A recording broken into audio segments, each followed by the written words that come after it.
Pemirsa, kita masih bersama Indonesia Lawyers Club. Bolehkah ormas merazia? Saya ke Nusron Wahid, Ketua Umum GP Ansor. Dan sebagai ormas, berhakkah Ansor merazia? Pertama begini Pak Karni, tugas ormas itu melakukan edukasi kepada anggotanya. Yang pertama, memberikan pendidikan kepada anggotanya tentang hak-hak warga negara. Kalau itu ormas Islam ditambah tentang tradisi-tradisi, tentang ajaran-ajaran dan tentang syariat Islam. Itu tugas ormas. Tugas ormas bukan melakukan sweeping, bukan melakukan razia, bukan melakukan monitoring. Karena monitoring itu tugas irjen. Tugas inspektorat, itu monitoring. Nah ini ormas ini berfungsi sebagai inspektoratnya polisi atau inspektoratnya apa? Berarti dia mengambil hak dan tugasnya irwasum. Nah, kalau itu dilakukan. Kalau dia melakukan monitoring terhadap pekerjaan-pekerjaan bupati atau pekerjaan dinas, berarti dia mengambil tugas inspektorat jenderal. Itu monitoring terhadap perjalanannya SOP yang ada. Tugas ormas yang utama adalah edukasi publik kepada anggotanya. Dan kalau mau diperluas kepada masyarakat. Saya setuju. Dan saya mendukung, karena ini bulan puasa, dengan apa yang diperjuangkan oleh, dan sama misinya, dengan apa yang diperjuangkan oleh teman-teman atau sahabat-sahabat dari FPI, yaitu amar ma'ruf nahi mungkar. Tapi amar ma'ruf nahi mungkar harus dilakukan dengan amar ma'ruf bil ma'ruf. Amar ma'ruf dilakukan bil ma'ruf. Tidak ada ayat satupun yang mengatakan bahwa amar ma'ruf boleh dilakukan bil mungkar, atau dengan kemungkaran. Nahi mungkar atau mencegah kemungkaran tidak boleh juga dilakukan dengan kemungkaran baru, juga bil ma'ruf, dengan kebaikan. Kalau kita nggak setuju dengan kemaksiatan, perjudian, semua orang nggak setuju. Batin kita semua tidak ada yang setuju.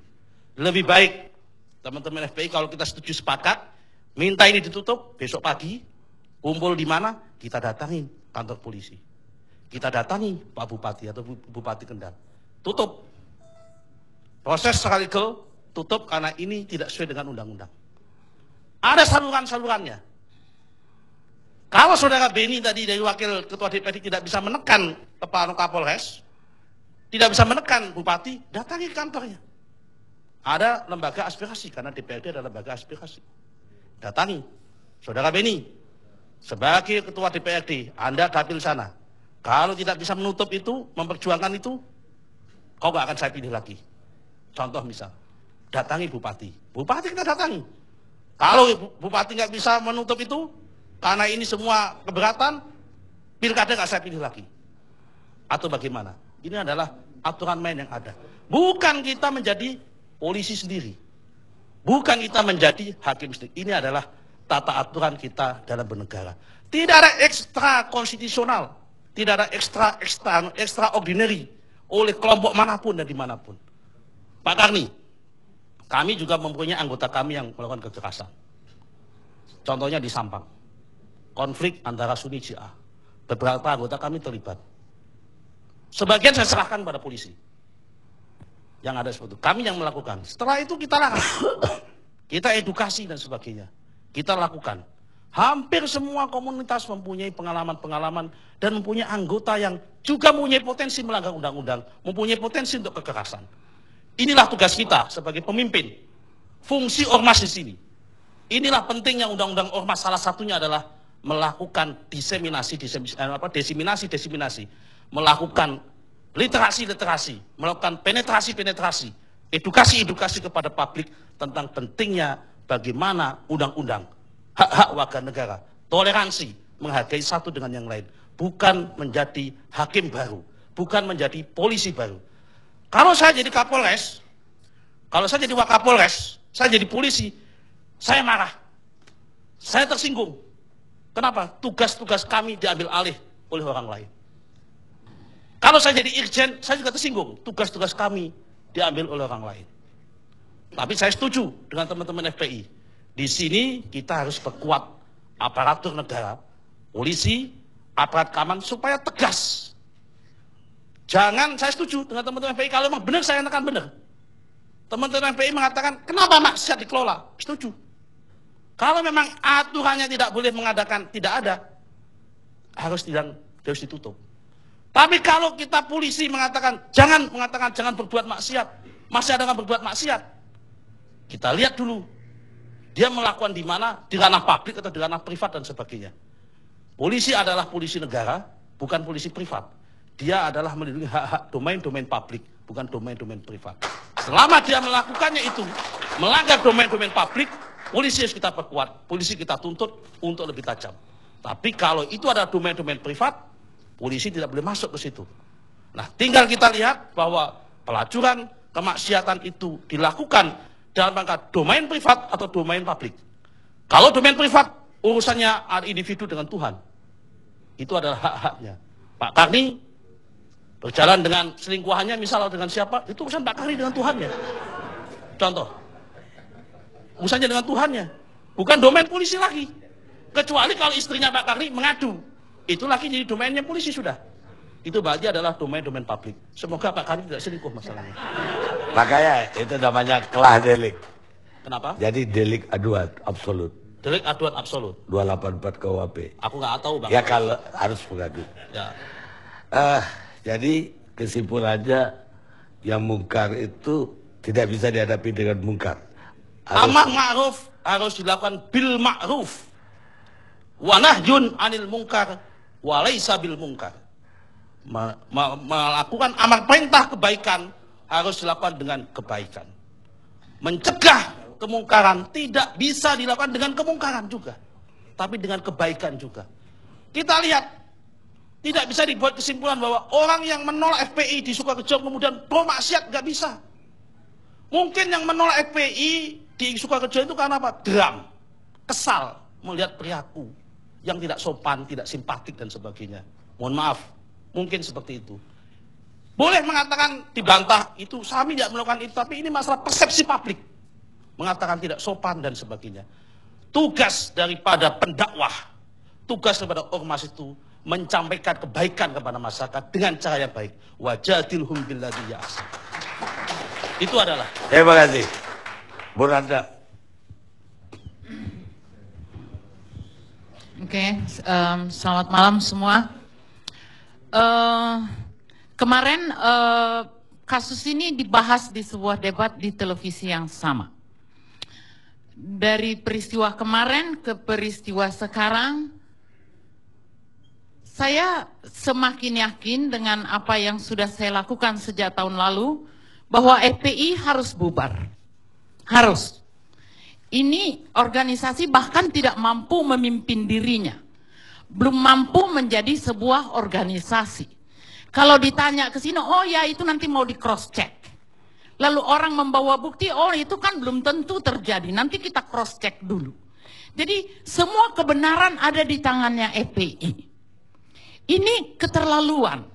Maksud saya yang keterlaluan bukan FPI-nya, karena memang mereka belum mampu menghormati hak-hak atau apa itu yang menjadi warga negara, bagaimana kita sebagai warga negara. Yang keterlaluan menurut saya kita, rakyat Indonesia. Kok kita biarin? Ini sudah terlalu lama. Persoalan dengan FPI bukan hanya soal maksiat. Alibi mereka memang maksiat. Terus saja. Dan saya kepengen tahu hasilnya apa sih? Sudah ada belum yang insaf? Sudah ada belum? Jadi jangan datang, kita ini semua terkesima. Sedangkan kejadian dengan FPI ini karena di di organisasi saya, Ratna Sarumpait Crisis Center, itu kita terus mendapat laporan dari daerah. Jadi FPI ini menurut laporan yang masuk ke saya itu menggarap semua hal. Jadi ada yang menurut saya baik ya, tetapi di dominan menurut saya memang jadi semena-mena. Jadi menjadi yang paling benar, menjadi yang paling kuat. Ada satu kali saya dapat laporan dari Singkawang tentang pilkada di mana FPI ini ngotot betul mendukung seorang calon sehingga ketakutan mencekam sekali di Singkawang. Jadi sebenarnya kalau kayak tadi itu dibilang itu preman-preman di Sukoharjo itu adalah pro maksiat yang saya pikir itu menggampangkan.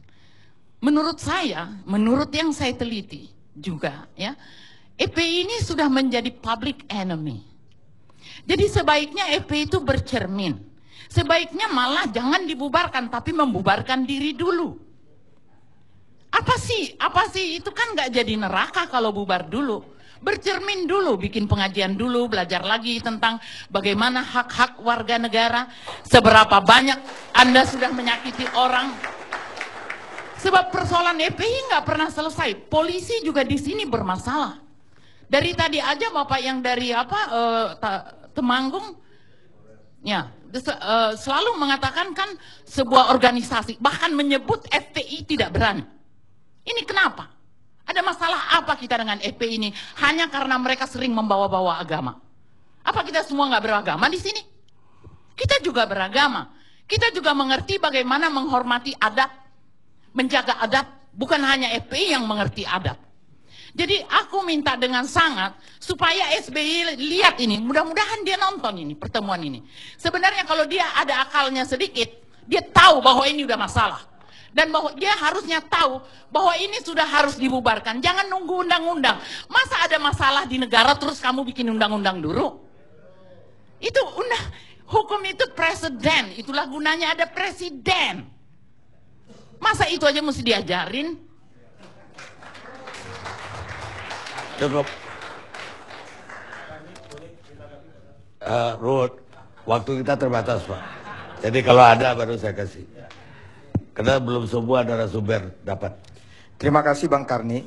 Saya ingin mengingatkan kita semua, Indonesia negara yang berdasarkan hukum.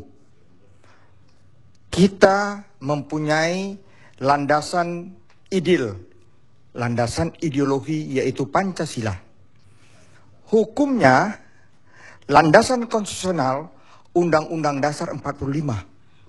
Dan kita tahu, kita bersyukur wawasan Nusantara satu pandang dari Sabang sampai Papua, hukumnya sama NKRI. Tapi kita semua bisa bersatu, Bhinneka Tunggal Ika. Kita berterima kasih kepada the founding father kita, berangkat dari BPU PKI, PPKI, proklamator Bung Karno Bung Hatta, kita terima kasih. Dan perjalanan sejarah. Tapi disinilah kita rupanya lupa. Ini reformasi. Betul, demokrasi dikedepankan. Tetapi di dalam mengkedepankan demokrasi, tolonglah kita taat dengan hukum. Kaitan FPI, saya tegas mengatakan, negara yang berdasarkan Pancasila ini tidak mengenal dominasi mayoritas dan tirani minoritas.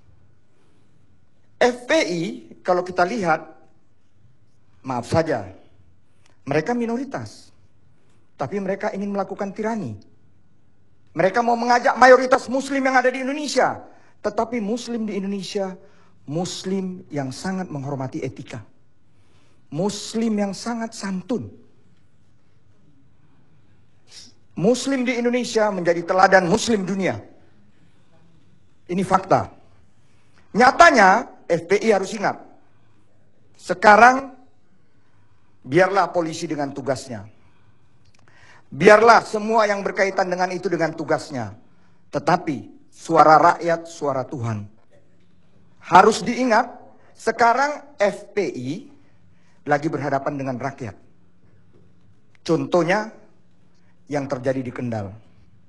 Saya ingatkan, FPI saya mohon jangan sembarangan mengatakan masyarakat di sana preman, sekarang pro maksiat dan lain sebagainya. Kasihan masyarakat di sana. Jangan kita hakimi mereka. Indonesia negara hukum, tidak mengenal main hakim sendiri. Tidak mengenal itu. Marilah menegakkan hukum dengan tidak melanggar hukum. Apa yang dilakukan FPI melanggar hukum. Tegas saya katakan. Kita rehat sejenak pemirsa.